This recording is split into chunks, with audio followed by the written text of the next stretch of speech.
நான் தான் கடவுள்னு வச்சுப்போமே உதாரணத்துக்கு. இன்னொரு கதை சார். நீங்க கண்டிப்பா பாத்துருக்க மாட்டீங்களா கடவுள் இது வரைக்கும்? பார்த்தது இல்ல. தம்பி யாராவது பாத்திருக்கீங்களா? கடவுள் யாராவது பாத்திருக்கீங்களா? யாரு? அப்பா அம்மான்னு சொல்றாதீங்க. இல்ல இல்ல, அப்ப நான் தான் கடவுள்னு வச்சுப்போமே.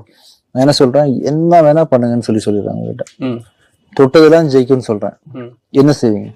திடீர்னு கேட்டீங்க. லட்சுமா சொல், கேளுங்க போவா வாய் தானே.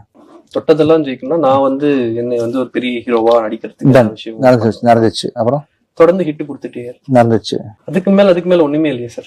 இது கேட்டுட்டே எனக்கு நான் தரேன்றல. சரி ஓகே, சரி ஓகே. ஒரு பெரிய வீடு கீடு கார் சந்தோஷமா இருக்கேன் எல்லாம் ஓகே. எனக்கு பிடிச்ச ஆக்டர்ஸ் எல்லாம் நான் போய் நடிக்கிறேன். எல்லாம் நடந்துருச்சு இல்லையா?